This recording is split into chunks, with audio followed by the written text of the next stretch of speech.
let's go through this step by step. How did a girl who was brought by her parents to the United States from Lebanon, your home country, schooled in the United States, clearly smart, went to university in Texas, read history. How did you get involved with the sex porn industry? I don't think low self-esteem discriminates against anyone. It doesn't matter if you come from a great family or if you come from a not so great background. I struggled my entire childhood with weight, and I never felt attractive or worthy of male attention. And suddenly, my first year of college, I start losing all this weight from making small changes. And by the time I graduated, I was ready to make a bigger difference. I felt extremely self-conscious about my breasts because that was the first thing to go when I lost all the weight. I lost about 50 pounds. I don't know how many kilos that is, or stones. Well, it's a considerable amount of weight. Yeah. It changed your body, it changed you physically. Completely. Yeah. So my biggest insecurity was my breasts. So I wanted to more or less go back to what they normally were. And once I did that, I started garnering all of this attention from men, and I was never used to it. And I felt like unless I held on to it and kind of did what was asked of me or what was expected of me, it would go away. And after feeling what it was like, that validation and, you know, the compliments for the first time, I did not want that to go away. You were spotted, I think, on a street. I mean, there you were a young graduate wanting to sort of find a job, and you were spotted on a street by a guy who said, I can work with you, and clearly he opened up and said, it's the porn business. What was it in you that far from running away, was drawn into it? It wasn't. That's not how it was. It wasn't just, hey, do you want to come do porn? It was more so, oh, you're beautiful. Like, would you like to do some modeling? Oh, you know, you have a great body. Like, I think you'd be great in nude modeling.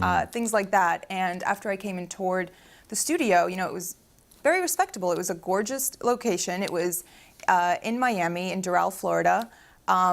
It was clean. Everyone who worked there was nice. All of their cubicles were decorated with family photos. Like, it was nothing dodgy or that made me uncomfortable. And after the first time I went in wasn't the first time I filmed a porn movie.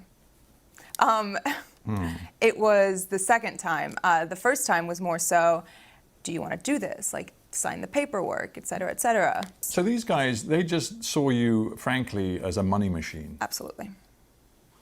But you still had no advisors, you had no lawyer, you had no nothing. So I was what 21-year-old has a lawyer on retainer?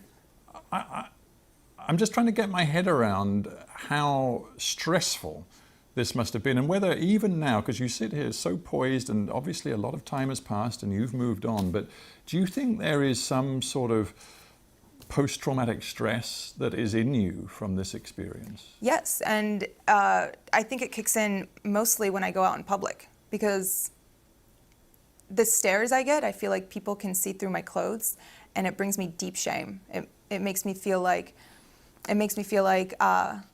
I lost all right to my privacy, which I did, because I'm one Google search away. Yeah. And those images you cannot expunge. You have no right, even though it is deeply personal to you, you have no right to remove them from anybody's view around the world. Yeah. It is very hard. It is. And I'm just thinking, this isn't, I mean, this story is your story, but frankly, it's also the story of other porn actors and actresses. I honestly started seeing that recently after the interview came out, and people started reaching out, and all of the emails go, my manager checks them. And when he gets stuff like that, he filters them and sends them to me. And reading the words of some of these girls who have been sex trafficked and forced into porn, and all of these stories of girls whose lives have been ruined by it, and by men who have taken advantage of them, and by contracts that they didn't even understand the jargon of, it makes me feel like, okay, maybe it was good that I started talking and that I posted this interview and that I'm speaking out now, because other people feel the same way. And even if they don't relate on as deep a level as, you know, doing porn, they can relate on the level of being insecure and being pressured into doing something they Right. didn't want to do. You were wearing the Islamic headscarf, often known as hijab, and of course then it developed into a sort of a sex scene. You must have known how provocative that was. I verbatim told them, "You guys are going to get me killed." And they said, They just laughed. why didn't you then say, I'm not doing it? Intimidation. I was scared. But I knew that if I said no, it would, you know, they're not going to force you to do it. At that point, that's rape. No one's going to force you to have sex. But I was still scared. I mean, have you ever felt scared not scared, but nervous to speak up and say something at a restaurant when your food's not right and the waiter comes by and says, "How is everything?" I was intimidated. I was nervous. we interview a lot of people, and many of them are middle-aged or older. It's great to have somebody in the studio who's only 26 years old. There is a school of thought which says that our culture as a whole, I'm not just talking about the United States or the UK, but many, many countries, is being pornified, and that young people in particular are so exposed to pornography, so young in their lives, that it's materially changing the way males and females relate to each other, the way they think about relationships in a potentially very corrosive, damaging way. What's your take on that?